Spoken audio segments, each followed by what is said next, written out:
Yo, yo, yo, and welcome back to the Banter Boys podcast. My name is Sanji. With me is Ryan. How you doing, boy? Welcome. I am good. How are you? Recording from a different place?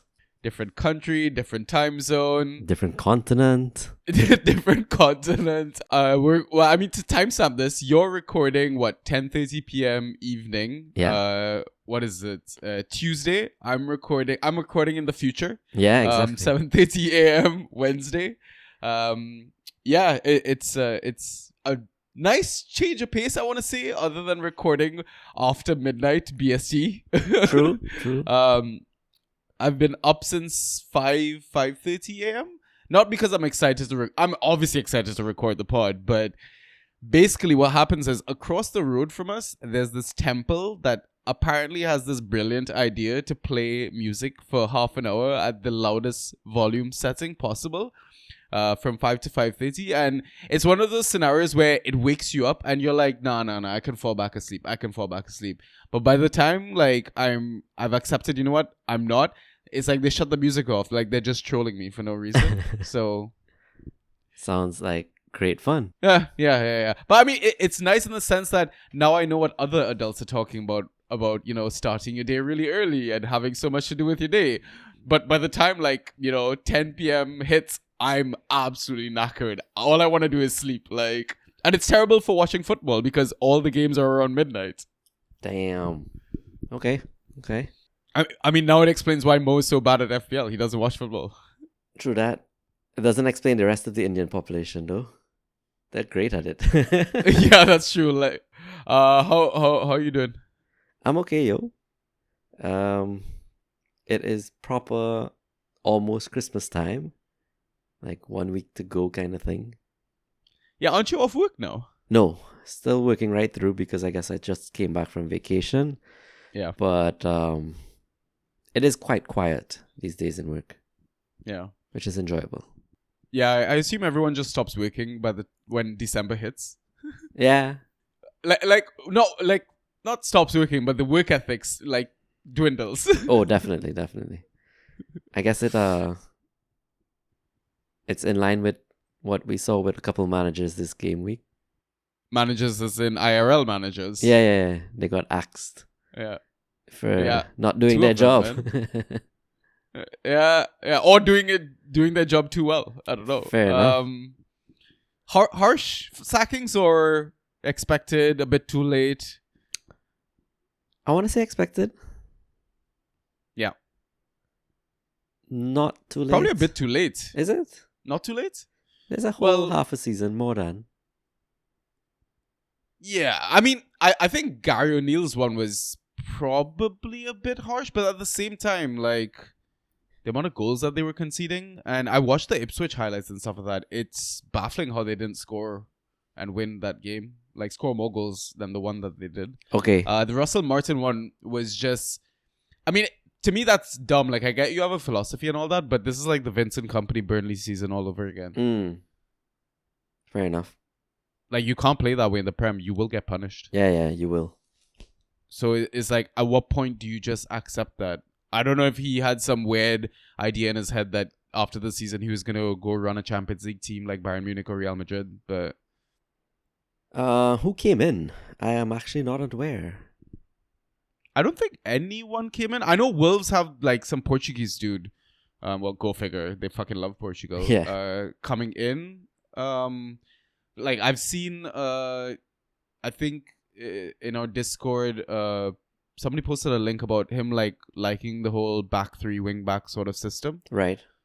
So I mean, it bodes well for Doherty's career. Semedo, that sort of stuff. To be honest, I'm really excited for Rodrigo Gomes. If he turns into potential gem asset. I was actually excited for Geddes. Yeah, same. I got him in, and we're going to talk about him a bit later as well. Nice. You've been shouting him for so long. I know. It's like you've spoken into existence. And he's been returning from the bench, eh?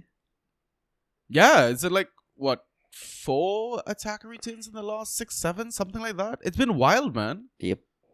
Probably better rate than that, I would imagine. I thought it was worse, but good to know.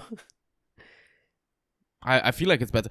And the thing is like with the whole like Cunha altercation and push and all that, surely that opens up the spot for Guedes. True that. I think you're right. It Right. is 4 returns, 3 assists and a goal in like the Yeah. last 6. But I mean, one of them he only got a minute, so like that doesn't even count. Doesn't matter though. But like the thing is with like, all these fantasy games, I don't think it ever takes into consideration the extra time as well that we get at It the end of doesn't. matches, right? I think it's so it's probably like, let's say 8-9 minutes something, because I want to say on average we get like what 7 to 10 extra minutes. 5 to 10. Yeah. Yeah, that's probably more realistic. Cool. So I guess we should do all the regular biz and stuff of that.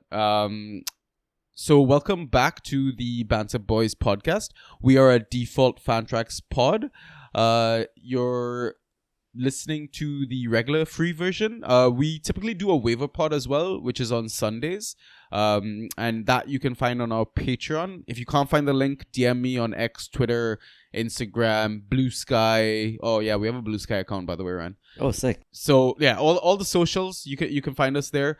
And it's available for the low price of $1 a month. You can donate more if you choose to do so.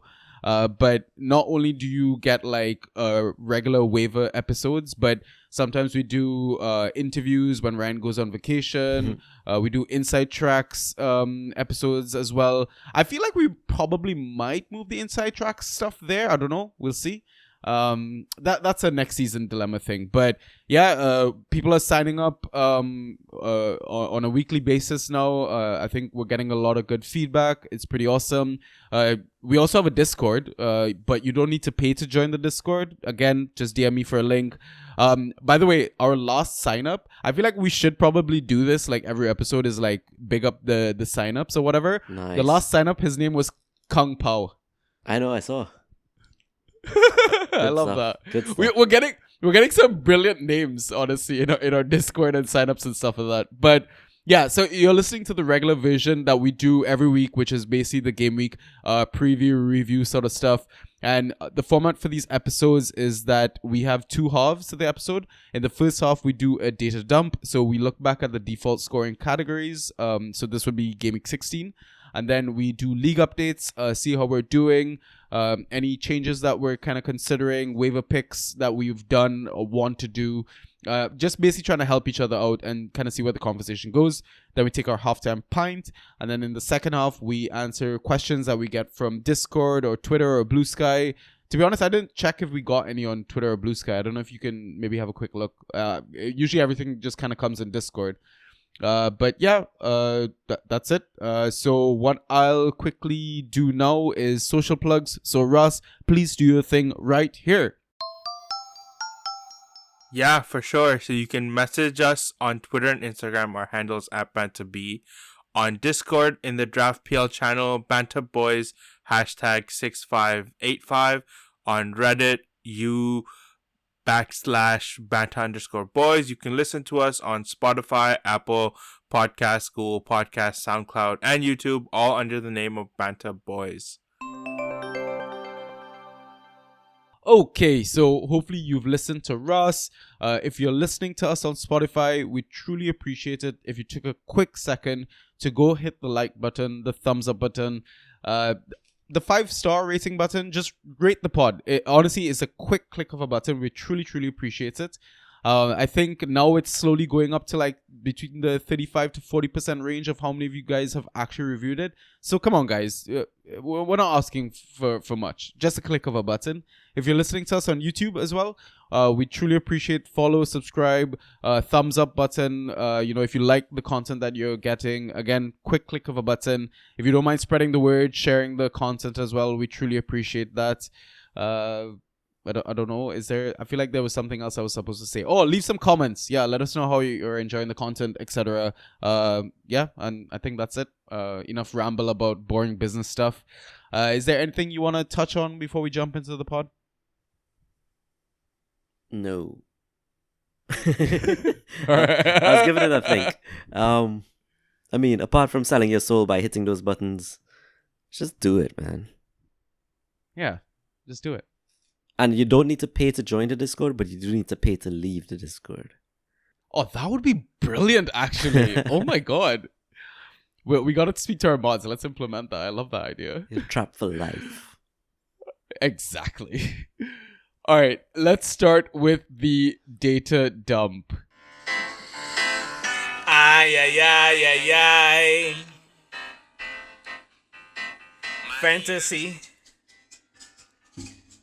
with the Banta boys. Okay, so we're going to look back at Game Week 16. We're going to start with key passes.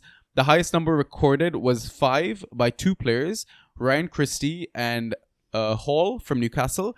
And then 4 key passes by Elliot Anderson, Gordon, Isak, McGinn, Matoma, Palmer, Anthony Robinson, and Jadon Sancho. Thoughts, Ryan? Quite disappointing to see just one Ryan on this list. But we were talking shit about Christie just recently. Last week, wasn't it? Yeah. And he's just destroyed us, embarrassed us, really. Took it personally. I think that's what we need to do. We need to shit talk assets back into form. Yeah, good plan. Because, man, what a performance. Yeah, did he pop up in... Yeah, he pops up in other categories as well. Yeah, he had an absolutely storming game, man. A lot of the assets that we like relying on that have been disappointing us went off this game week. The likes of Papisar. True. McGinn is here. Yeah. Who else? I mean, 3 Newcastle players. It does highlight how dominant they were this game week. Yeah, playing Leicester, Rude has brought life back to the Foxes, but it's maybe from an attacking sense. I think defensive responsibilities are out the window for them. Do you blame any personnel for that? It's Connor Cody and Vestergaard as the pairing now. I think that's an upgrade on Okoli and Wout. So I guess, time will tell. I like Wout, man. I mean, if anything, I would have expected them to go back 3, to be honest. True. I wouldn't mind that. But, yeah, listen, the options that they have are shit, regardless of what combination I think you put together on the field. Fair point. And then 2 Chelsea boys, but not that surprising, right? That's absolutely flying. Yeah, yo. From open play, from the stats you just shared, most goals. But I mean, most goals anyhow, right? Yeah, exactly. Yeah, man, the team's absolutely flying. What was also big was I was watching Match of the Day, and I didn't realize that we've lost every single West London derby against Brentford, I think, at home up until now. Nice. So it's stuff like that, like getting those particular monkeys off your back in a sense is kind of alludes to how well Enzo is doing with the team. By the way, FYI, I just I've got the cricket score stuff. We're playing a T20. I think it's the second T20 versus Bangladesh. I think we just lost another wicket. I need to turn that notification off, otherwise the spot is gonna get worse and worse for the both of us. Oh man, we shot the bed on that first game. Yeah. 2 wickets gone in this over. Oh man. Okay. Yep. Okay. Yep. Yeah, That's what I was saying. Let's just avoid that. But anyways, back to Chelsea and turning a new leaf and all that sort of stuff. Yeah, man. It's not the bounce that I expected, and I think it's Liverpool fans can probably say the same about Slot, right? No one would have expected them to have bounced back so quickly after Jurgen Klopp's departure. I mean, don't get me wrong, they have had the assets to make a title charge for the longest while now. It's just that Man City's dominance has kind of overshadowed a lot of what Klopp has done. Yeah, I agree. I think, though, Klopp left Liverpool in a better place than Chelsea was. I think clearer vision in terms of what he was trying to build and plugging the right gaps, whereas Chelsea was just, let me get 5 squads and see what works. Yeah, it was Palmer and Inshallah, bro. Yeah, basically. Yes. So it's good now, you kind of...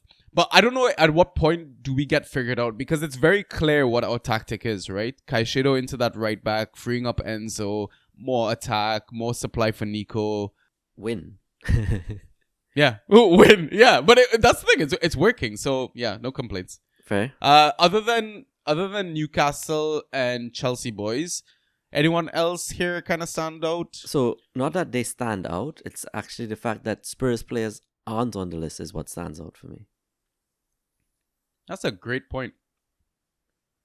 That's a really great point. I wonder if they took their foot off the gas though, because first half was where all the goals came. Right? Correct. They definitely did. But even so, you'd expect like, well, I guess Son only played 45. Maddie only played like, what was it, 70 minutes or so. Yeah. So I guess fine. Leave them on for longer, and they definitely reach this list. Yeah, I think at that point you're just trying to get the clean sheet, get the win. Like, I mean, Southampton are decent in possession or whatever, but who knows how they're gonna change now with Russell gone. Yeah, I was gonna ask, like, are we expecting a new manager bounce here, or I don't know.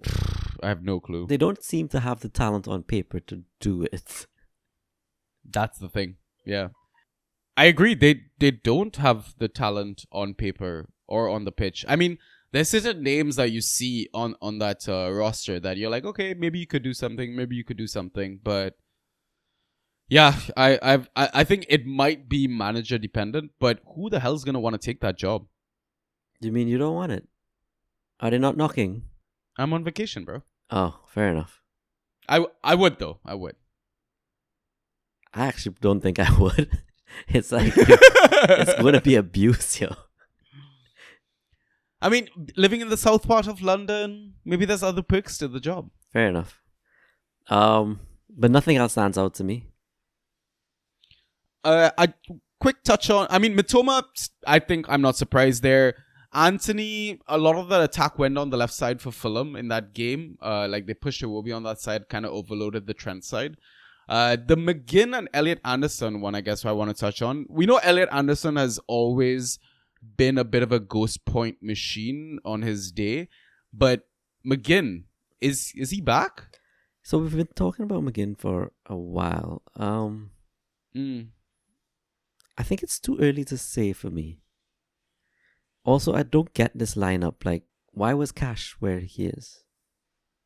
Oh, so I think it was wingback. So I went through all the average heat maps on SofaScore, and they basically were playing like a front five sort of situation. Fair enough. I can't even find that anymore. Average player position. But I know it's all the way to the bottom. I did look at his heat map. You got to scroll all the way to the bottom. Oh, why'd they do that? That's horrible. Yeah, I know. It's a weird UI thing that they did. They have it on the browser now, though, which I don't think they used to have in the past. So true. Yeah, same situation. Scroll all the way to the bottom. So okay. But I agree with the McGinn thing. I'm skeptical, like, because I think I did draft him in a couple of leagues this season, and he was dropping 1-pointers, 2-pointers consistently. Yeah, he is the most advanced for this game, but yeah, and he's done it a good few game weeks now, but I'm still skeptical. I don't know. Same. I need to see some sort of like tactical analysis thread or something, and maybe John, our Inside Tracks rep, has a bit of an explanation on it. But yeah, it's been an interesting season for Aston Villa in general. Like Ollie's not really consistently playing anymore. Bailey's trash. Like, but they started off on fire, smashing Europe, like smashing Champions League, really. Yeah, bro. I mean, like, you're in that tournament. I wonder if they're just putting not all their eggs in that basket, but like the players are like exerting more energy, putting in more effort, giving more of a fuck in that tournament than they are in the league. Yeah, possible. And you'd understand why. Yeah. Cool. Let's move on to shots and how many were on target. So the highest number of shots in Game Week 16 was 7 by 3 players. Jackson had 2 of his 7 on target. Madueke had 2 of his 7 on target. And Son, who came off after 45 minutes, had 4 of his 7 on target. Then 6 shots attempted by Ryan Christie. He had 2 of them on target. And then 5 shots attempted by Dango Uwatara, who had 2 of them on target. Cunha with 3 of his 5 on target. Ismail Sarr with 3 of his 5 on target. Semenyo with 2 of his 5 on target. He came off after 67 minutes. And then Strand Larson had 2 of his 5 on target. Thoughts, Ryan? Highlights the dominance this game week really by Chelsea, Spurs. It also highlights how good Dango is of a ghost machine when he plays the full 90. Yeah. Did you get him anywhere? I owned him before this game week. I used to drop and grab. And I think I didn't have the roster space to grab him this game week, so I must have missed out. But the thing is like, to me, it always felt like Dango smashed off the bench. When he started, he did shit. So this feels like a bit of an anomaly, but at the same time, they played West Ham, who also have been kind of up and down in terms of their season. Yeah, fair point. I do wish he would get more time, though. I think... Yeah, agreed. Given the time, I think he can be a consistent ghoster. Yeah, agreed. Yeah. He'd be a perfect mid-4 in a roster. Yeah. And climbable, too. Yep. What else? Okay, so... I don't know what to say about that Bournemouth performance. Like... Tons of shots. Flappy made 8 saves, bro. I know. But I heard most of them were direct at him kind of thing. Fair. Yeah. I also heard the penalty was a bit shaky, but... But yeah, man. Irola, I think, is good enough to get a top 6 club job, man. Yeah, I would agree with that. Like, inevitably when Amorim is gone. Fails. Yeah. Or when Ange fails as well. Yeah, fair. I don't want to see that one. I wonder if Pep gets is gone and Irola goes there instead. Someone made a good point that like Pep has way too much goodwill in the bank. Credit. Yeah, credit in the bank. Yeah. It's just like he's going to leave when he wants to leave and nobody else is going to oust him, really. Yeah. That makes sense. Okay, and then the double Wolves boys, Strand, Cunha. Good to see them both here. But I just want to talk about like how many players individually smashed it this game week. Like you'd see Sarr on the list, Dango, I would say, smashed it, Christie smashed it, Cunha smashed it. And these are all assets that you could have probably grabbed during the game week. Yeah, a lot of them. Yeah. Sarr is still free, I think, in 1 or 2 of my leagues. He was benched in tons of them. You're not going to go get Sarr now. No. Surely not. Maybe. When we get to the league updates and you realize how devoid I am of any kind of forward lineup, then, yeah, Sarr becomes an option. Oh, yeah. Ismail Sarr. For some reason, I was thinking Pap. Yeah, I don't know why. Pap is Sarr.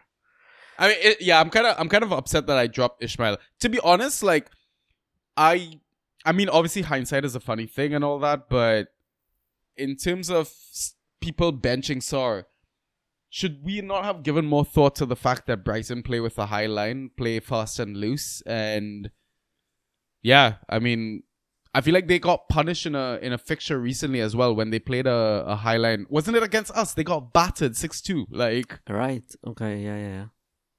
Right? I would consider Nico Sarr to be similar sort of profile players, like running down the channels, very quick. Yeah, I would agree with that. Yeah. Cool. I don't think there's anything else. Like, the Wolves boys are here because they played Ipswich. I think that's, like, fairly straightforward. Yep. Works for me. Cool. All right. Accra crosses into the box. So the highest number was 3 by Gusto, McGinn, Palmer, and Anthony Robinson. Then 2 accurate crosses by Sufal, Hall, Madueke, Dango, and Cunha. Thoughts? Yeah, there's the next one. Kufal smashed it. No clean sheet. Yeah. Pure ghost. Killed it. Bro, great grab for our co-managing team, by the way. We had some good grabs. Oh, the funny thing is like it was literally the least of the worst. Yes. Like it was last game. We just needed someone. Funny enough, Enes Unal smashed it off the bench too, so we could have just left Unal in and he would have done it for us. Yeah. Anyhow. Yeah. And then Djed Spence too, we grabbed in the other league. Yeah. But sweet 24-point haul saved my game week, man. Yo. Good lord. So 3 Chelsea players, lots of crosses, I guess. Yeah. Did Gusto ghost well? I don't know. He typically doesn't. I have no idea what he got this He put game up week 10. though, to be fair. So not Okay. bad. It's what would you have expected, like given where he was performing last year. Yeah. It's kind of what we were expecting Yeah. this season, and he was not living up to that hype. But he did get an assist like 2 game weeks ago. It was Southampton. Yeah. But good to see uptick coming from him. Yeah. McGinn again here and Anthony Robinson again here, highlighting how good they've been recently. Yep. Hall, man, And then huge week for him. you mean HAUL, surely. True. Yeah, I'm not accepting that second assist. I was That gonna was say bullshit. jammy assist though, but 5. It was key going passes backwards, got deflected into Isak's path. Like, how's that an assist? But yeah, 5 key passes. Yeah. Nuts. I wonder if Liver gets the bench soon for trips. I'm And it's hoping so. Holland I trips, still hold maybe. trips in one league. Oh! Don't Oh! ask. Like... That's crazy patience, bro. I mean, that's I know crazy. we don't have any like goalkeeper categories on this data dump, but I just finally feel happy that my grab of Dubravka paid off. It's been grim showing from my goalkeepers recently. I mean, what do you get? 10? That has the clean sheet in it, though. I know it's horrible still, but I'm taking it. I don't mean to poop on your parade, but like, yeah. I mean, listen. If Pope is going, Pope has been one of the top keepers this season. Like, set and forget. Yeah. You'd expect Dubravka to be the same, but Dubravka has these moments where he just switches off, man. Yes. Does some dumb shit. Like, that's my only concern. But I agree with you. It was the same straightforward replacement for my other rosters that had Pope. I was just like, yeah, swap Dubravka. Let's go. Yeah. Lucky. Happy that one paid off. Yeah. But nothing else to mention, I guess, in accurate crosses. Okay, cool. Let's move into extra categories then. So the outliers. Tackles 1, there was a high of 5 by Elliot Anderson.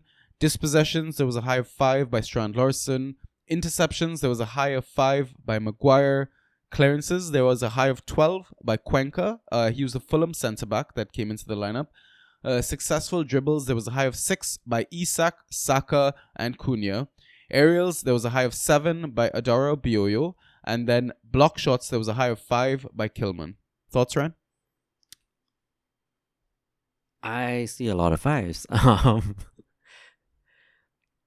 I guess a lot of players here were in other categories too, which highlights their value. Like Strand was in another, except he's here in dispossessions, not necessarily where you want him. But Isak is on the dump twice. Elliot Anderson's on the dump twice. Highlights their value, yo. Maguire, when he plays, always solid. Oh, always points, man. I wanted to have this, like, I was hoping, somebody would ask us this question. Maybe we discuss it next pod or something like that. Assets that play like shit IRL but are amazing in fan tracks. Like... Yeah, he's definitely up there. Like, if he's starting, and I saw him starting, I didn't grab anywhere, but it's you expect a decent return each time. It's the City fixture though. You see that fixture on paper and you're like, nah, they're gonna be shit. Like, City are gonna pump them. But I think it's a conversation we were having in our chats, right? In our FPL group and stuff like that. We just need to accept, hey, City are bad. Yeah, it's a mindset reset, I guess. Yeah. they are not a good team at the moment, and why do we respect them still? Like, Yeah, I'm sure. exactly. Well, it's not the same, but a lot of managers bench their Everton defenders. Yeah, I get it. I would have done it myself, but yeah. look at those benches. Like, a lot of benches were stacked with points this game week. Yeah. I mean, they got pummeled. Pickford made a lot of good saves as well, but Yeah. that's the thing. It's just like Everton has this knack of just pulling out these annoying clean sheet results when you least expect it. And I mean, certain assets are not like you just don't bench. Tarkowski is one of them. Yeah. Start your studs, right? Basically, yeah. Ashley Young, come on. Yeah. Stud of the... Yeah. Season? I was going to say, like, probably, Well, where is he in terms of, like, top overall scoring I don't even want to know, actually. players? I genuinely don't want to know. Okay, let me have a quick gander. Do you have any guesses while I pull it up? I'm guessing he's top 10 for defenders. I don't know about overall. So he's 13th for defenders. Okay. And overall, he's 54th. Okay. That's lower than I thought he would be, but Yeah. points per game is up there, though. Yeah. 10.8? Jeez. Yeah. It's pretty good, man. It's pretty good. All right. I think that's enough data stuff. Let's then move into league updates. All right, Ryan. Talk to me, bro. How was Game Week 16? As per usual, won one, lost one in community leagues. IGL... Wait, let me guess. You lost DPL. Yeah. IGL was good to me. I won over Totti 107 versus 77. But it was a lucky win, I would say, because Totti benched Ishmaela and Tarkowski. He should have won. Oof. That's like a 50-point swing. That is a 50 points. Ugh. Yeah. He should have won, really. So my game week good there was, I guess, grabbing Dubravka, Enzo, Madueke, Jacob Murphy. What a player. What a lad. What a legend. And Saka, of course, Ghost Machine. I benched a ton of points in Chalo on the bench, Djed Spence, who I picked up hoping he'd shoot up in value, but didn't need to play him, so I benched him. Okay. And then Ayari was on my bench. Didn't do great, but better Ghost than Damsgaard. Yeah. I actually forgot waivers in this team, so I didn't make any Standard. moves. I still haven't actually, but I have 6 defenders on my roster, right? So I'm gonna shoot them out. Yeah. Leif Davis, standard. Matt Doherty, who I picked up just for this game week and got the one goal. Mm-hmm. Sucks. Yeah. Munoz, who's been great recently, but is now suspended. Suspended. Yeah. Trevor Chalo, Joe Gomez, and Djed Spence. And we were chatting about this today, but like, who of those are drops? Gomez. Joe. Yeah. Like, Doherty, you probably keep to see if there's a new manager change. Yeah. Especially if they're gonna go wing backs, right? Right. My only concern is, like, does Rodrigo Gomes take that spot? And that's fair. That's the only thing. And at that point, I'll just drop, right? Yeah. Djed Spence probably doesn't keep that spot, but after that performance, Yeah. I can't drop right now. Yeah. Yeah.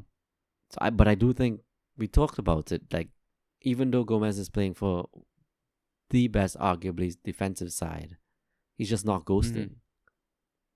No, he's not. And I think the clean sheets are a threat without Konate there. Yeah. So I get your point. I don't think it's worth rostering 6 defenders anywhere. Yeah. But that was why I didn't make a move, because I didn't know which defender to drop. But the thing is, I think Joe still has name value, club value. Somebody in your league will want him. I don't know if it's one of those scenarios where just send him out for like $1 or $2. Right. It's something that Ryan Barnes from TDS loves to do. He calls it nickel and diming. Yeah. He just will pick up players that has form or has a good fixture and then sell them to somebody else in your league. But I think you just send this to everyone in your league. Yeah, it's Like correct. sell it for 2-3 fab or whatever. Some small value. I did that with Paqueta earlier in the season and sold him for 5 fab. Didn't regret it at all until I guess this game week, but even that was jamming. Yeah. Yeah, fair point. So mids I'm good with. Forwards suck in this league. It's Duran, Jimenez. I'm okay with both of those. And Diaz, who's so rotation prone now. And that's it. Yeah, it's crazy, man. Diaz looked like he was going to be the breakout draft pick of the season, with the Brace versus United, and then it's just completely dropped off. I mean, I've always been skeptical of his Ghost Point production as well, but I think it's really just Cody, right? Cody's kind of continued his form for the Euros, and it's something that we have been crying out for the longest while. True. So good to see. In terms of your forwards, though, would you be tempted to maybe trade out Duran to the Ollie owner? Or even Diaz to the Maybe to the Gakpo owner, or and something. try to get one of their other forwards or something like that, maybe? Yeah, could do. Let me call out the list of available forwards though. Ilanga, Mavididi, Xerxes, and then it just drops off a cliff. Oh my god. Enes Unal's That there is and João terrible. Felix is there. I don't mind Felix for like a punt in case he starts. Oh, I would stash João, Yeah, I think. which is what I've been doing. And every time he plays, play him. Every time he doesn't, just drop and grab someone else. Yeah. But yeah, it's grim in terms of forwards in this team. Yeah. TPL is no Yeah, different. you're gonna... Go for it. Yeah. I mean, before we move on, I'm just wondering, what sort of trade value you can get out of Diaz. Okay, so, if you go to can you find the owner that has the Gakpo or whatever in your league? Do you know? Yeah. Got it. It's Dutch Cowboy. Oh, one of our own. Nice. Who are his other forwards? So he has Kai, he has Savinho, he has Calvert-Lewin. Why didn't you send him Kai for Diaz? I don't think that's too bad. Yeah, sending now. I mean, Kai is gonna be nailed for you as well. He still plays for a top team.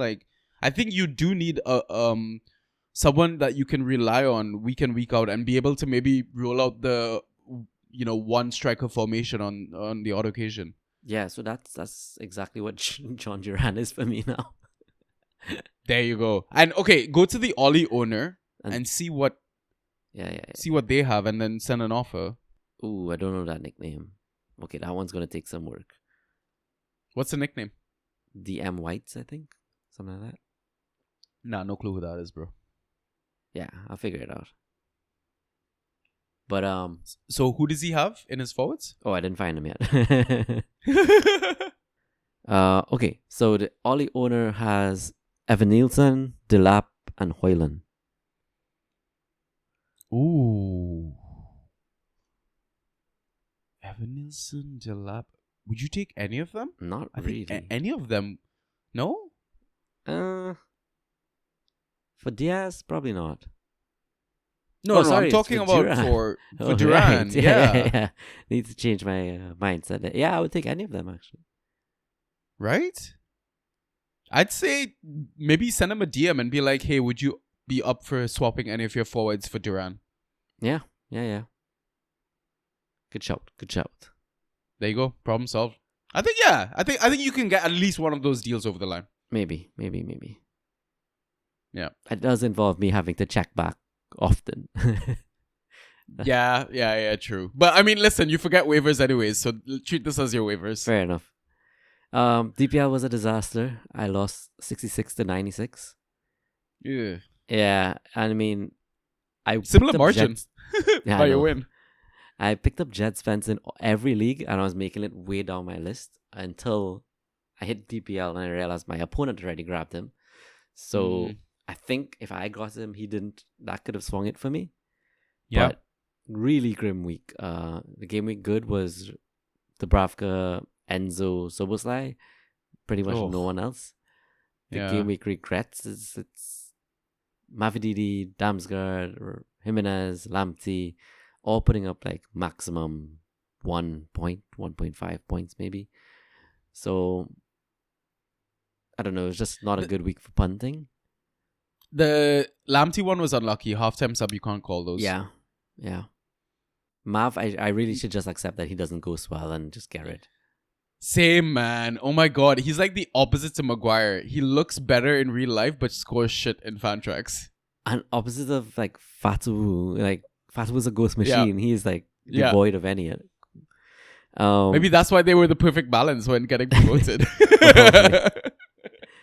So, my roster concerns here. Solanke with an assist, but 6.5 points. Come on. What is that? Yeah. Your team won 5-0, win. bro. Yeah, bro. Jesus, come on. Don't do me that. Would you trade him out? I probably would, you know. I think I'd have to pull at some Spurs heartstrings, though. Yeah. Or, like, do you have enough? No, I guess you're looking for forwards in this. I want a forward, yeah. So it's even worse in this league. It's Mavididi, Jimenez, and Solanke. Yeah, you're looking at like one forward there. Yes, exactly. So Mav ain't it. I'll quickly drop Mav, but I may have dropped and changed a bit too much in this league. Waivers don't clear for another day or two, so I have time. But I'm happy with my mids, except Poranote is now a no-show. I don't know. I think be patient. Maybe give it a couple more games. I will. But yeah, I have too many like streamers in my roster, so I'm easily I can grab people, but it's just again the forwards are so slim. Elanga, Rodrigo Muniz, so I can handcuff Jimenez, I guess. I take that cuff. Yeah. Yeah. Geddes. Oh, come on now. Mav swap to Grealish. Okay. Easy decision. I guess, like you're saying, Rodrigo Gomes is going to be free in a few leagues. He's free here. I think it's a name that I would be keeping an eye on. Yeah. What do you think of Enes Unal at the moment? Always going to be a sub guy? Potentially, yeah. I mean, Evan Nilsson's not doing anything wrong, really. No, he's not. But Enes has gotten 2 goals in 2 games off the bench now? I think so. Potentially a purple patch, but I think the one start he had this season, he got like 0 or 1 point. He did fuck all, I think. 0. Yeah. Interesting. But yeah, DPL is... I've accepted my fate, man. I'm 10th. It's still a very narrow margin to like 3rd. It's still only like 6 points. Yeah, you might have to give up one of your studs to get like a 2 mediocre nailed starter options. Yeah. I think I need to do that, actually. Because if you've accepted your fate, you might as well do stuff to at least try and enjoy the rest of your season. Like, why be miserable about it? So yeah, I get that. I will definitely send out some offers here. Yeah. Okay. Cool. How'd yours go? So for me, same situation. Win in IGL, loss in DPL. We'll start with IGL. Bro, I woke up at 5 in the morning. Well, this is my regular schedule now. Wake up at 5:30 in the morning. Because the game would have been at like 1:30 a.m., the West Ham Bournemouth game. So obviously I didn't watch it. I think I went to sleep like 10 p.m. that night. I set an alarm to wake up at 12:30 a.m. just to set lineups and go back to bed. So I woke back up at 5. I was like, oh my God, what is the score? Because I think I was going into that. It was Bowen versus Kudus, like 6 points difference. Like I was ahead. And I lost by 0.75. I was so upset. Like I refused to even try to go back to bed. But I mean, it's now we mentioned as well is like, stack corrections, you never know, have a bit of hope, have a bit of faith. It's something that, you know, maybe we should also just not just accept immediately, right? So I was like, Yeah. okay, because when you hit the live scoring page, it either stays on the current game week, which means it's still updating the game, or you see the fresh game week, 0 versus 0, new opponent, that sort of stuff. So I was like, okay, there's a bit of hope. Let me just go about my day or whatever. Came back to the app. I ended up winning by like 2 points. My God, I was so over the moon. I didn't care that I lost in all my other leagues. So you're maintain that 9-point lead then? Yeah. Nice. 9-point lead. Nice. Yeah, I'm obviously, like, I lost. I still have that lead or whatever, but I want to keep that buffer. Like, Right. You never know what's gonna happen later on in the season, right? With postponed fixtures and all that jazz. But in terms of the standout performers, Fraser Forster, Djed Spence, I grabbed in this league, absolutely saved my game week. I rolled out Tarkowski as well. It was one of the situations I'm like, he's gonna get ghost points. Jackson and Mo Salah as well. In terms of the regrets, so the regret was, again, I kind of hedged the stud thing, right? Because it's weird. I started Tarkowski, but I benched Pinnock. Okay. And the reason I did that is because we alluded to it early in the pod. We're the top scoring team in the league. So I was like, what if we pummel Brentford, a team who's been terrible on the road? True. Very true. Right? But he still put up 5.25 points. And then, I mean, we talked about Joe Gomez. I wouldn't call him a stud, but he plays for a top team. Why didn't I roll him out instead of the likes of, you know, a Christensen or a Lamptey or something like that? Right. I mean, I would probably have benched Lamptey given the fact that Christensen has the set pieces, the corners and all that. And Christensen still scored positive 0.5 points despite conceding 4 goals. Yeah, but no 12 attempted crosses, so yeah, value fair way enough. down, man. No, I'm joking. Yeah.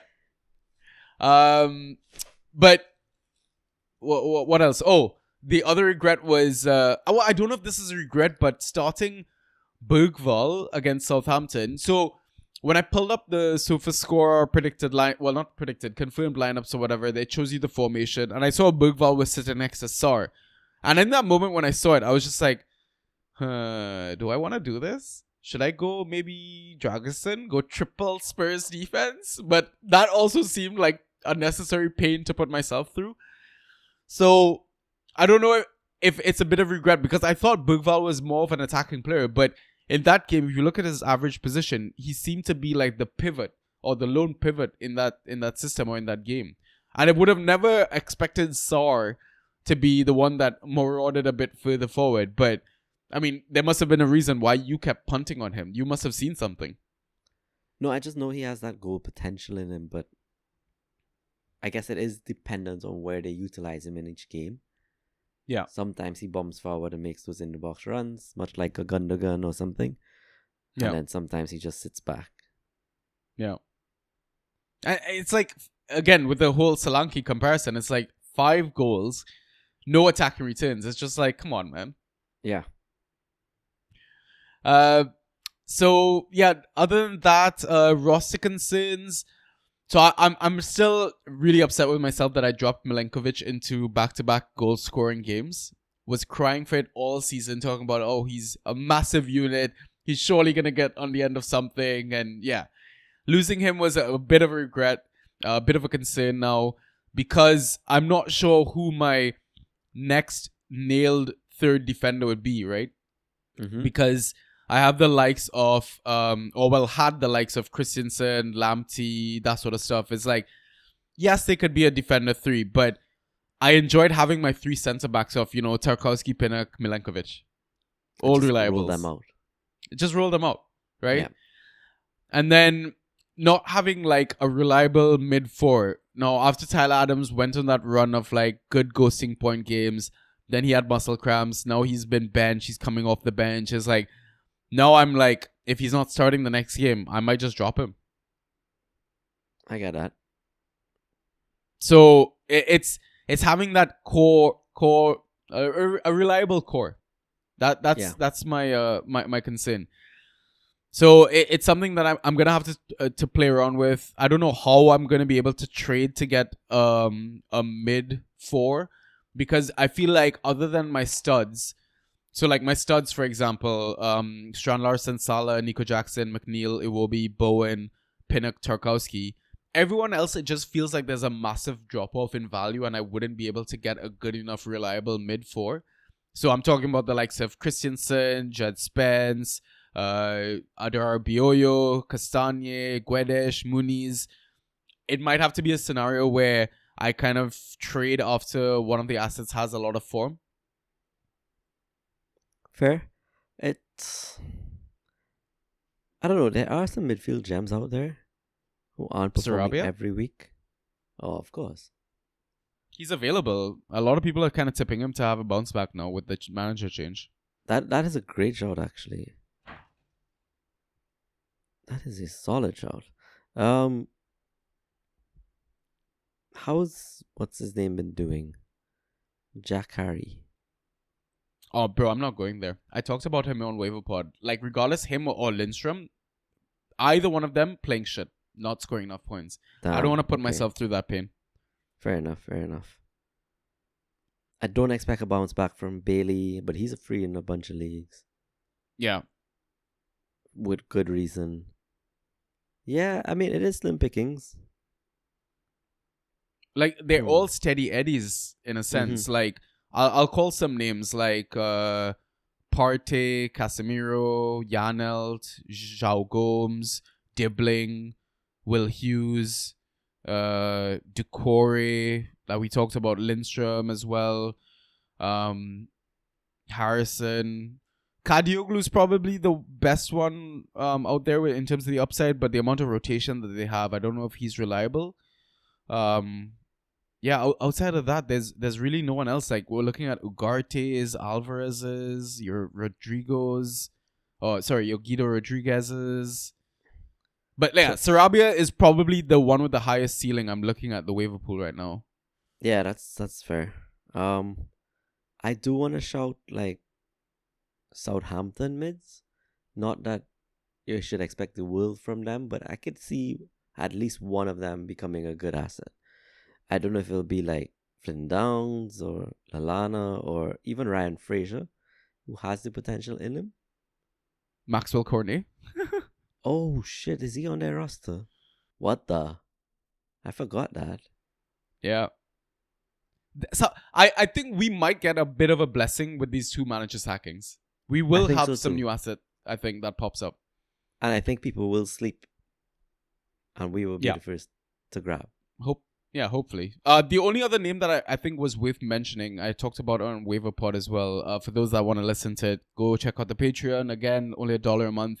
Was Harvey Elliott. He got 6 points in 10 minutes. Yeah, I saw that. And I was shocked. I don't like him. Yeah, same. He has that bad juju on us, right? Like, every time we rely on him, he does not deliver. Every time he is just there for us to grab what we avoid, he smashes it. Him and Curtis, bro. Yeah, exactly. I played Curtis in a Dino this game week. Of course, I got the minus 1.5. When I don't play Curtis, it's like, let me put up 15. Yeah. But waiver moves. So, like I mentioned a few of the names just now. I did get them on waivers. So I basically dropped Xerxes, grabbed Muniz. I dropped Bergval. I got Guedes. I dropped Lamptey. I got Castagne because I saw Tete had came off injured, but he has a solid red flag. So I don't know if the injury is that bad. It might have just been a knock. But because like Fulham are playing Southampton, I thought it's like one of the target that fixture sort of situation, right? So any love for Cuenca? I'd be tempted, especially he showed up in our data dump. Yeah. And then I grabbed actually. Tosin for Joe Gomez. Nice. Yeah.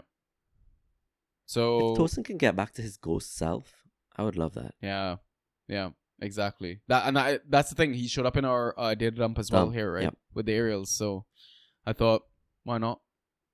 Fair. Next one, DPL. So we had a loss there, 89-54, very grim. The only goods, Dubravka and Enzo. So this isn't a regret, but I thought this was a great stat to kind of pull up. 5 of my assets in that DPL team combined for 1 point. Oh, yours is way worse than mine then.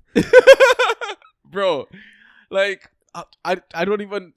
Do you wanna even? Actually, it would be hard to guess. So let me list. But it's absolutely shocking Dams that has these to be 5. one of them. Yeah, exactly. Lamptey? Lamptey wasn't in here, but I mentioned one of them in the other squad, Christensen. Ooh. Okay, yeah. And then I'm And then clueless for the rest. my forward line is other 3. We talked about dropping one just now from Drawing Leicester. blanks. Mav? Yeah, Mav is there. But that's a positive 1.5, so that means you got So- a solid negative something. Yeah, so Jimmy got negative 0.25, and Right. then Brendan came on the 45-minute mark and got negative 1. Lovely. Absolutely grim stuff, bro. So other regret was paying 6 fab for Zixi. I've realized my fab purchases this season have been atrocious. They've been so bad. So I dial you atrocious. back every time we're Yeah, waivers I are know, about and to every time you're right with the amount as well. I think I need to do that. I just need to show you, instead of only the list that I'm claiming everything, I need to mention maybe the fab value that I'm punting on each time as well. True. See, the best thing I think for me as well is just spend all my fab in game week 1. If I have no fab to spend, then I can't waste it. Yeah, that's actually a great strategy. Like, you don't even need to worry about your brain space on it. Like, Yeah. it's like, I can only go 0. Yeah. Like, take all my fab, let me get like your second, third, fourth round pick. Yes. I might try that next season, It's solid. I think it'll be great. Yeah. Yeah. And also other regret was not trading out Garnacho and Brennan Johnson when I had the When opportunity on- to. True. I think I don't we know what's might going get on the with- chance again with Brennan, but probably not Garner. Yeah. What do you do with Garner though? I mean, he leaked lineups, right? He's like in the bad books. Yeah. Like, what value are you getting for him right now? Oof. A Jack Grealish. Top value. I suggested a Matt O'Reilly Yeah, probably. in polls. The reason I'm saying that is because I feel like he's back to being a buy low because people would have dropped he's not starting games and stuff like that. But the game that he started against Fulham that he got the own goal, he did have a set piece monopoly. Yeah. So the floor is there. Fair. I like it. Don't Yeah, love it. I might. Yeah, I know. It's not. It just feels like his ceiling isn't potentially as high as Garnacho's can be. Yeah. So I mean, Um, listen, Amram said he's gonna give these guys another chance. Rashford already talked about leaving the club, but How do you feel about like Ugarte's ghost potential? steady Eddie, right? Steady Eddie, right? Yeah. There must be someone you can target though. Someone that's like out of form, maybe slowly Correct. picking up. Yeah, Give I it don't a know if think. maybe I can target the Buonanotte owner on the now that he's kind of gotten benched last 2 games. Maybe they're quite doubtful. Yeah, could do. It is a punt though, because you're not certain. Yeah, it's a punt for them taking Garnacho as well. So True. yeah, it's one to kind of to think about. I think, and like waivers aren't going to clear, right? So really, like my concerns are: who do I drop? Who do I keep? Who do I trade? You mind if we quickly go through some names for all Let's go. 3? Okay. I mean Dubravka, obviously I'm gonna keep. We talked about him. Kirkes, Mhm. I'd keep actually. Christensen. Question markable. Yeah. So keep him as depth, I guess. Yes. He shouldn't be a starter. That's the thing. Yeah. Munoz, easy keep. Yes. Damsgaard. Keep for now, like you said. Be patient. Yeah. Eze, easy keep. Easy. Enzo Fernandez. He's been a bit of an interesting discussion in our Discord about, do we ride until the wheels fall off? Or trade high. Trade high, or accept that, hey, maybe he is an actually good asset now. I am going with the last option, but I can see Same. I can see full value in trading high and getting someone in. Yeah. But it's a midfielder. That's the thing. Yeah, true. I genuinely think it's a permanent here to stay sort of option, like or form or whatever, because his form, yes, we've had easy fixtures recently and we're gonna have really nice fixtures moving forward for the next few, but I do think it did coincide with the tactical tweak that Enzo made on our lineup. So yes. And he's getting all of these ghosts without set pieces and stuff like that. So, oh, you know who I have for you? Mm. Ghana for either Emil Smith-Rowe or Tielemans. Ooh, I like the Tielemans one actually. Both have kind of That's dropped a good off. shout. Yeah. The Tielemans intrigues me a little bit. It will be easy keep. Easy. Jimenez. I am keeping, but I'm trying to handcuff with Muniz because it does seem like his days might be numbered. Yeah. Brennan. Easy keep. Mavididi, easy drop. Easy drop. Miklenko. Oh, I gotta keep. Ghost Machine, yo. Yeah. Garnacho, I think I'm just gonna try and trade him out at this point. Yeah, I think you have to. Yeah. Cause like he's on my bench right now, right? Because I've got Iwobi Enzo as a Damsgaard. There's no space for him, so might as well trade him out. I wonder if I can do Garnacho for Leaf Davis or something like that. I don't know. Leaf has dropped Maybe off too, so yeah. I might try that, Yeah. Njai. Tricky. Keep, I think. He ghosted well in that Arsenal game. 5 He did, to 6 he points, did. I think. Zirkzee. Drop for me. Yeah, this is the one I spent the $6 on. But last one, I know what you're gonna say, but Nkunku. Smash him, stash him, and don't know what's a rhyming word. Flash him? I don't know. Sure, there you go. All right. Cool. So, like I mentioned, no waivers until Thursday. So, I think now we'll take our halftime pint and we'll be back after the break with some questions. So, we'll see you in a bit.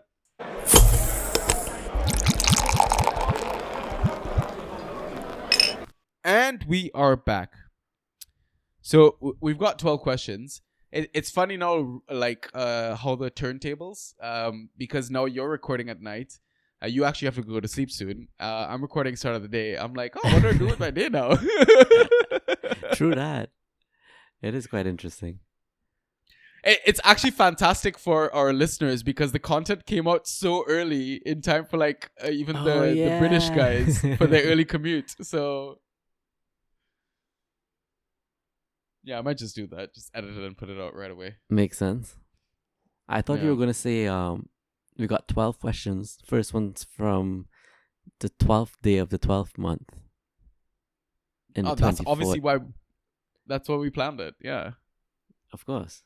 2024. Yeah, obviously. Yeah, there you go. All right, let's jump into them. All right. Do you want first one or should I go first? You could go first. All right, so first one. Oh, I definitely goofed. Yeah, you did. So first one is from Value Added Fan Tracks. So his question is, would you rather 8 4% beers or 4 8% beers? So depends on the kind of night I'm trying to have. Mm-hmm. But if it's like a long, chill liming night, 8 4% beers is more my speed. Yeah. I would prefer like a couple light beers, and I could just stretch it out for the entire night. So 8 is probably like a good number. Yeah. 4 8% beers, I'm probably gonna zoom through those and get messed up. Yeah. Yeah. And what's the messed up part is the 8% beers probably taste better than Yeah. the 4% beers. Yeah. You will definitely, like, that's quick. Yeah. It's really quick. I think I will go for 8% beers. Nice. Nice. I'm trying to cut back the amount of beer that I'm drinking, man. It gives you too much of a gut. It does. It really does. Yeah. Cool. Next question. Okay, next question is from Nathan. It's a two-part question. I guess it's kind of related to the food question that I was asked before, or you were asked. Okay. Oh yeah, I was flying through Bangalore in the airport, and I was like, if you're in India, surely you'd KFC, right? So there was a KFC. I went in there. There were 5 different types of zingers, bro. What the?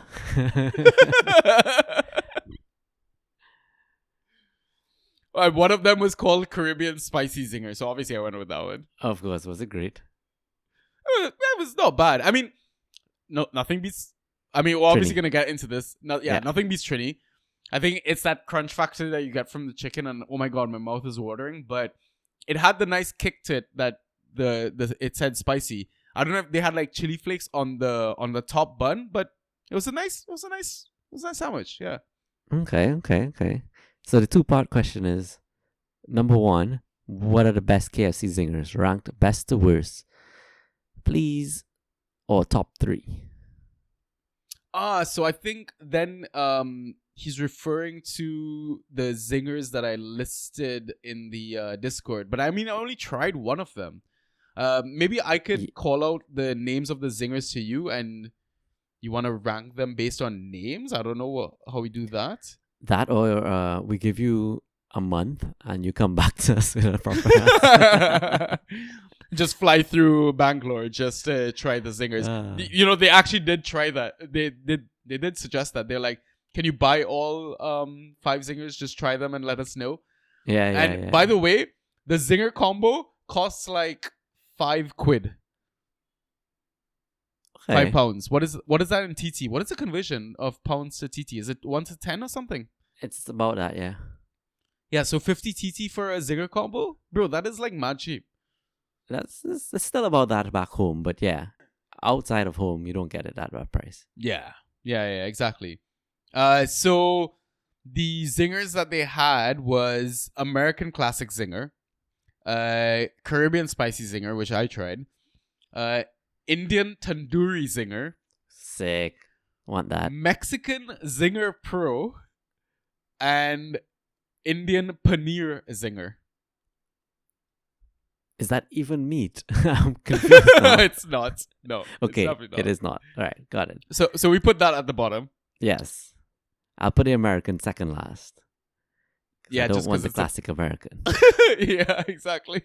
So the next one is the hardest because it's like the middle of the pack, but they added Pro after the Mexican, so it's like, ooh. Yeah, so we put Pro second then, right? Fine. So then tandoori is third, and then the one you had was topping the list.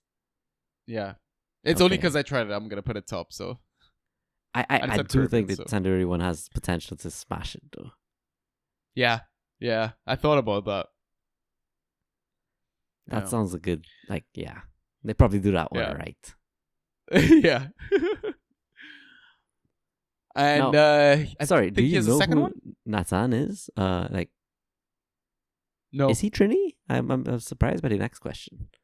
So he's no, it's because probably because I keep going on about how we have the best KFC in the world. So gotcha. Okay, fine. So part 2 to this question is: does Trinidad have the best KFC in the world? Are there other examples you can think of with best of in a certain place, other than the obvious ones like Mexican food is best in Mexico?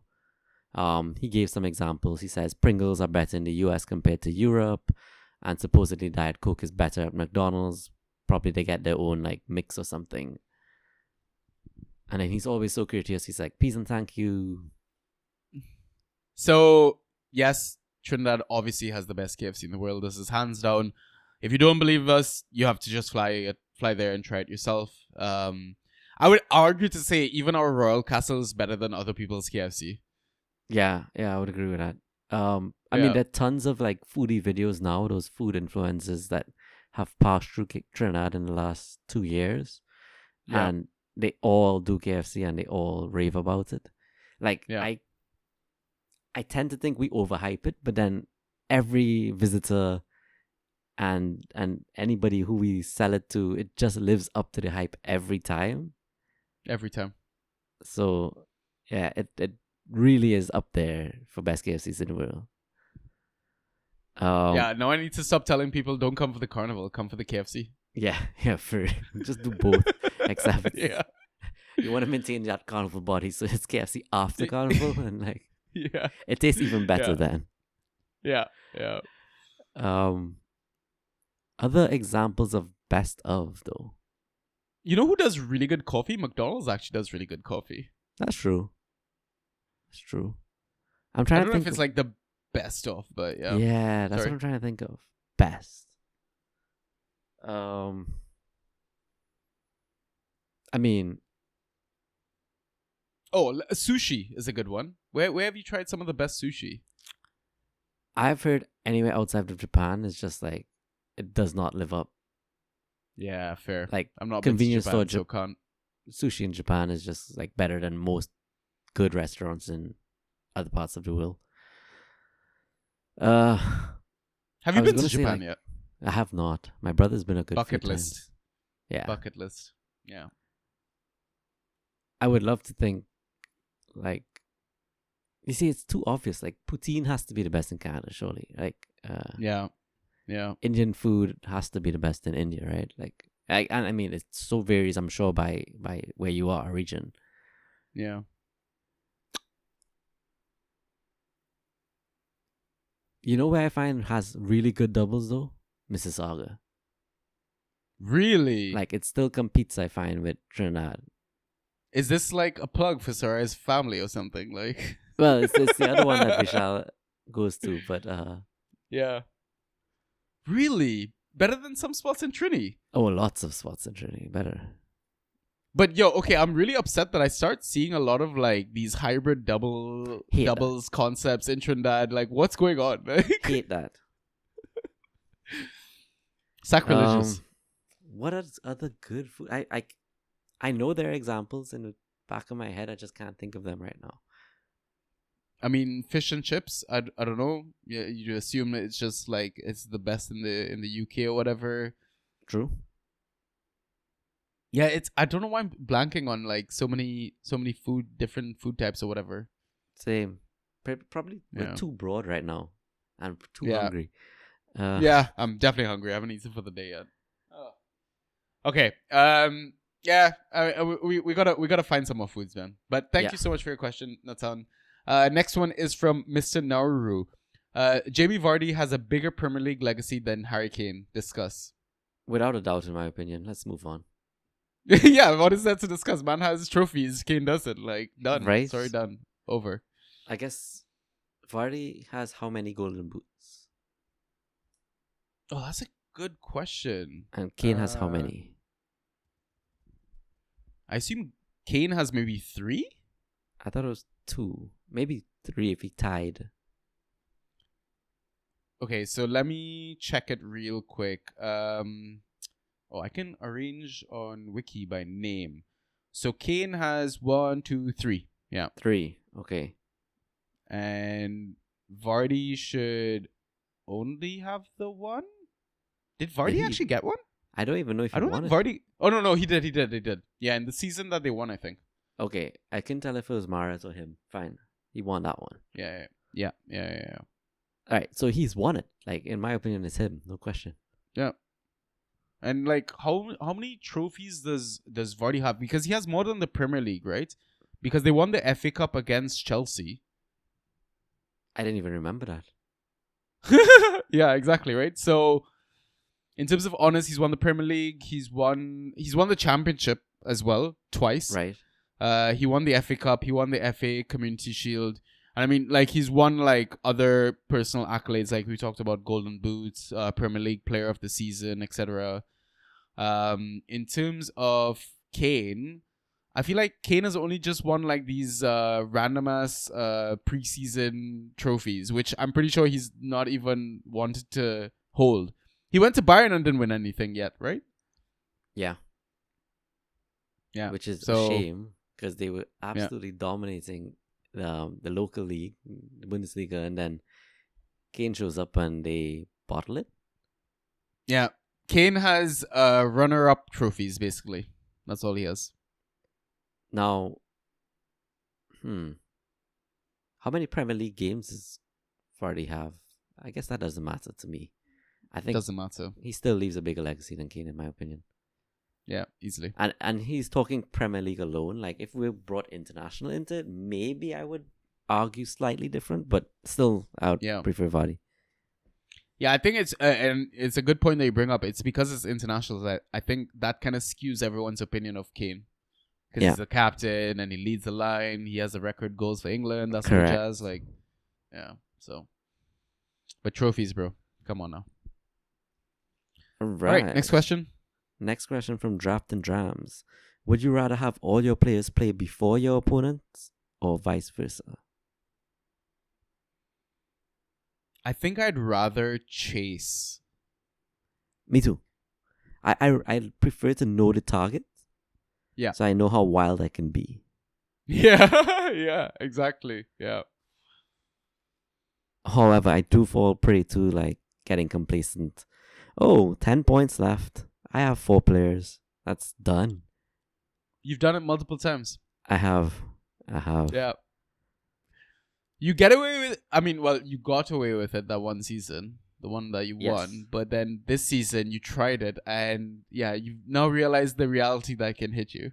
Yeah, I mean, I've lost an important game to you when I was probably 1 point lead. Yeah. I was Darwin's red card or whatever it was. Yeah. Yeah. You probably should have just kept Darwin off. Like, basically. You never think worst case scenario is actually gonna happen. Like, obviously there's always the potential, but for it to go that badly is just like, correct. That's wild. Yeah. All right. Next question is from Mr. Naru again. In light of the recent derby, what's your combined Manchester 11? He's gone with 4-3-3, so he's already given us names. So I'll give you one by one. Let's pick them. Okay. Onana or Ederson? Oh. Onana. What's my name? I just think Ederson lost his spot at this point in this season. He's not the same player.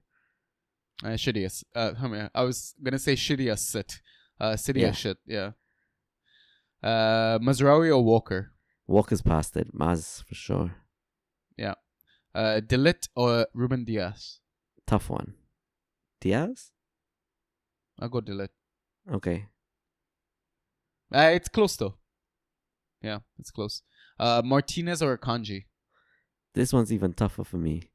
I know you're biased, but yeah, obviously. I'm gonna go Akanji actually. He's probably the best. Like, I don't know if Martinez can do it on his own. I feel like Akanji can because he does it for Switzerland in that sense. Yeah, exactly. And then I feel like his height lets him down sometimes, Martinez. And his Argentinian attitude. So true. Yeah. I agree. Akanji. Let's go there. Dalot or Vardiol? Vardiol. Yeah, agreed. Ugarte or Gundogan?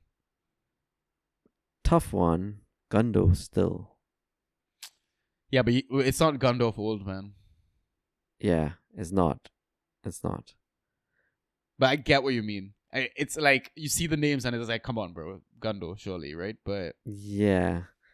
He's not I think quite I might past it. He's close, but he's not quite. He's close. Yeah, but it surely gets worse from here. Can it get better? It probably does. Yeah. I mean, unless we're talking about, Rodri's back. Rodri being back improves everyone, right? Yes. That's the thing. So, Menu or Bernardo Silva? Bernardo Silva, hands down. Yeah. Easiest one on this list, I think. Yeah. Bruno or KDB? toughest one on this list, I think. I'm going to go controversial and say Bruno. Yeah, I agree. I mean, we're talking about current form, right? We're not Current talking about form, yeah. overall career, all that sort of stuff. So yeah, Bruno as well. Ahmad or Savio? Current form, Ahmad. Agreed. Hoyland or Holland? The Holland. Does anybody know which one I said? No, but Holland. Yeah, it has to be Holland. You give that guy service, he finishes, I think.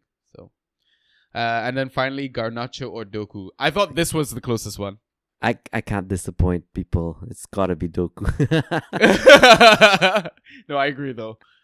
As much of a one-trick pony he is, yeah, I don't know. It's just because of the benchings The and all benching, that. yeah. I think if both were starting regularly, I'd probably go Garnacho. I don't know. For sure.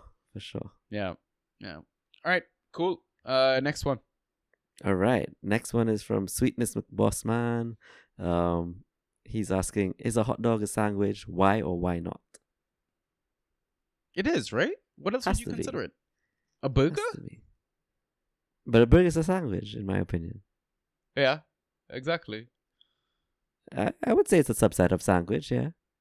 I wonder what else he would call it though. Now I'm just gonna Google, is a hot dog a sandwich, and see what AI says. They're going to say yes. Yeah. Because the definition of a sandwich is 2 or more slices of bread or a split roll having a filling in between. Split roll having a filling in between. Okay, there you go. Yeah, so there you go. Easy. All Cool. right. Next one is from Wish I Had Cucurella's Hair. Love that name. I do wish. What is your all Premier League team? Should probably be done closer to the end of December, but for a team to win the Premier League and a team to win fantasy. Wait, he wants 2 separate 11s, or are we combining the 11? I think it's one? I mean, let's do one for the sake of time. Okay. We go 3-4-3 formation? Yes. I mean, we have to put Mo over there. Right. Who else are you going in terms of forward? Man, this is tough for me. Cunha? I was thinking Cunha. Cunha's the first person that came to mind, yeah. I feel like he would create for the team. He scores a lot of points for Fantrax. I like it. And then I'm torn between like Holland, Bumo, and Jackson. I think I'll go Jackson, arguably. Yeah, agreed. Which is weird. I never thought I'd say that. Yeah, agreed. Also agreed. Yeah. Midfield. We have to go Cole. I was not going to say Cole has to be there. Yeah. Can we balance the Saka in that? Saka can play wing back, right? Fair. Okay. And then who's on the next side then? Mbeumo can play wing back. Who? Mbeumo, but. Yeah. Maybe. I mean, there's a few options potentially. Like a Gordon, a Madueke, a Mitoma, and a Iwobi. I don't mind Iwobi. Yeah, I like Iwobi. What about Munoz? We'll stick him. What do you mean? We have one more midfielder. Oh, okay. So we're not like forming a. Oh, fine. Oh, I was gonna stick Bruno in there. That was basically it. Like Palmer, Bruno, Saka, Iwobi. That would be all. But then it loses its like real life balance now, right? But fine. I guess we'll have to go with a very marauding centre back to cover for Iwobi when he tucks in. Okay. Who I would just think of your boy Leaf. But Munoz, I agree, is definitely worth a mention. Or Anthony Robinson as well. Anthony is up there, yeah. We need to throw in some centre backs. Let's see. Taco? Yeah, I mean, you could go Tarko, Collins, Virg, Pinnock, Milenkovic. All of those. Yeah. Let's just pick 2. Okay, you pick one, I'll pick one. I'm going to say Taco. And then I will go Virg. Yeah, I like it. Yeah. Cool. In net, who would we go with? I don't know. Hermansen? No. No. Flecken? I feel like we could do But he's better. not I like Allison, you know. Yeah, Allison's been out for a while, so that's why he wasn't showing up in like the points categories and stuff like Mhm. that. So yeah, let's go Allison. Cool. All right. Sweet. Next question. Okay, Sweetness McBossman is back. What do you think would be a fair trade for Foden at the moment, I guess? Yeah, this one is a tricky. I totally understand why managers would be frustrated with Foden. You'd want mid for mid, right? You would think so. You would think so. I mean, we could do one for each position. Which defender would you take for Foden? Oh, you gotta go top. Like, I don't even know if I'll go 1. Yeah, you'd probably want 2. Is exactly what I was gonna say. Is like you'd want like a Munoz and a Pinnock, or like a Leaf and a Tarkowski, Yeah. or an Anthony Robinson and a Virgil. But even then, that feels like a massive gap. It does. Maybe throw in some Fab with the 2 of them as well. I mean, and Trent is just not who he was, so you can't Yeah. say like a 1-to-1 with Trent or Poro or anything like that. Yeah. Mid for mid. That's tough. He's not like round 1 draft pick at the moment. No. So I don't know if I have a good answer. Madueke? Too low for me. Mm. It The will be rotation. too low. Tempting, but still feels too low. Bowen. Ooh, I like that. I really like that. I've really changed my attitude about Bowen, man, this season. I think that's called maturing. But Nice. yeah, I'm very convinced by Bowen now. Moving forward, rest of life. Diallo? Too low, I think. Actually, current form, I get it. Yeah. What Kulu? about like Kulu or Madi? Yeah, I like those. McNeil?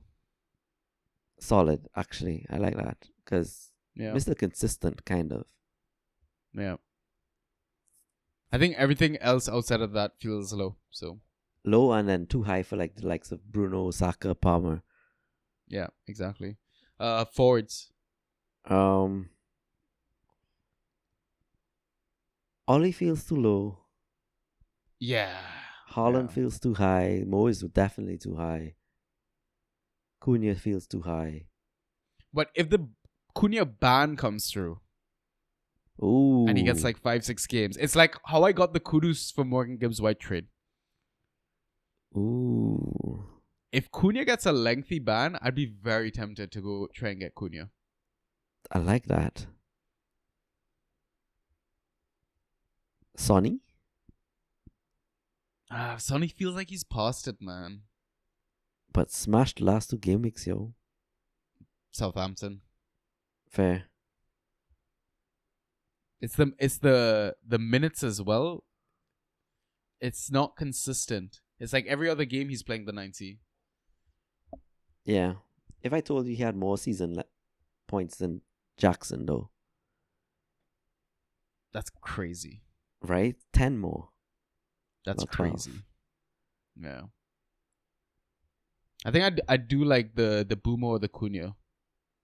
Isak, where are you hitting Isak? Isaac doesn't ghost, does he? No. Him and Wood are not like... I'd consider Isaac for Foden. Yeah. Fair. Yeah, cool. All right. Then how many do we have? We have a few more. So next one is from Draft Pie. I mean, it's timely question. But we kind of did discuss it already. If you're a Cunha owner, let's say he gets a roughly 7-game ban, who would you accept for him in a trade, or would you simply keep him? I think 7 is too long.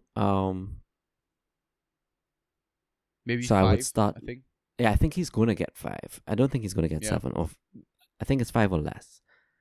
I guess we kind of discussed some of the options. Yeah, I mean that was a Foden thing, but would you be holding if you had him? I probably would, Yeah, He's same. too good. Yep. Talisman. I'm not that impatient. Yeah. I mean, if you're trying to get him though, I think you're gonna have to go with the names that we kind of did touch on, even the ones about like for Foden, like your Boomers, your Isaks, maybe your Ezes. I kind of like pairing up 2 good options too, like a Diaz with someone, but it'll have to be 2 solid options, right? Like Diaz and Martinelli. Like, does that tempt? Yeah. It would be tempting, but I don't know if anyone would take it just because of the rotation, like a stars, like a points. Yeah, I get it. It is tough. Or like though. like a Leaf and a Gakpo. Is that too much? No, I don't think so. Yeah. All right. Cool. Yeah, I'd be tempted to hold, but if you can, it'd be an interesting one. I think it depends on how long the ban is. I think that affects the value in the trade. True that. Next question. It's from someone88. He's asking for a bucket list discussion, right? So he's saying the top 3 live sporting events you plan to or you have gone to and watched as a spectator. So he's listed out some, of the top events. In his opinion, is like the Golden State Steph Curry, or watching Messi live, or watching a derby between Boca Juniors and River Plate. I mean, I don't have too many of these, to be honest. Like, I think the opportunity to watch Ronaldo in his prime is gone. To watch Messi in his prime is gone. A bit of regret there, I think. Not, I guess, shelling out loads to kind of experience that. I think one was definitely I was really, really happy that I was able to do was watch West Indies in a World Cup match. Okay, nice. I don't know. Maybe like go to. Yeah, I mean you've probably done this more than I have, right? Go to actual World Cup matches or Euro matches, that sort of stuff. Yeah, I was able to see Trinidad at the World Cup. Yeah, proper bucket list item. Correct. I saw France versus Iceland at Euros where France destroyed everyone. Yeah. But I was the Iceland clap and the atmosphere was just insane. Yeah. But I'm trying to think. You know what? I still would love to go like a Wimbledon final. Yeah. I think it would also be stadiums that I want to visit during like hype matches, like Dortmund's Yellow Wall, going to Anfield on a Champions League night sort of thing. Like I want to be part of those atmospheres that you see on TV and you're like, holy shit, like you can't even hear yourself think, sort of thing. True. And yeah, I think a South American game would have to be up there, man. Those look mental. Yeah. Oh, you know what? Also, like, I'm not huge into American football at all, but I just think the Super Bowl would be pretty hype. Yeah. At least if it's like teams that I'm somewhat aware of how they play. Yeah. Not going just for the Taylor Swift love. I'd like to go to a darts game here in the UK, like one of those darts tournaments. Yeah, they look like a lot of fun. Fancy dresses and all that. I would thoroughly enjoy spectating at a like World Series of Poker as well. Yeah. Cool. All right. Next one is again from Draft Pie. In our Discord, we have Banter Beats and Media Moguls channels. Come join the Discord, guys. That's a plug for the Discord. So on the theme of music and films, which album do you think you've listened to the most in your life, and which movie have you seen the most? Oh man. Oh. This is tough. I think I have my answers already. Oh, you go then. You go. So for me, I think album, and I feel like I would have played this a lot when I was younger, but The Weeknd, House of Balloons. This is like when they were now coming out. Okay. And movie, hands down, Lord of the Rings trilogy. Yeah, I figured that would have been it for you. It got so bad to a point that I knew every single line in the movie. That is bad. That is really bad. Album is probably going to be like the first Coldplay album. Yeah, that's solid. Was that Parachutes? Was it? Or A Head Full of Dreams? I can't remember when A Head Full of Dreams was. Okay, no, that's like the second. Might have been album, Parachutes. So, yeah, it's probably Parachutes. Yeah.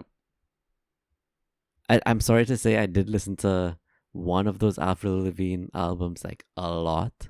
Yeah, I mean So- that was the phase in Trinidad growing up. That though, was like punk yeah, rock. yeah. Like even Green Day, I would say, as well. Or even I've listened to Taylor Swift's oh gosh, her album during COVID a lot as well.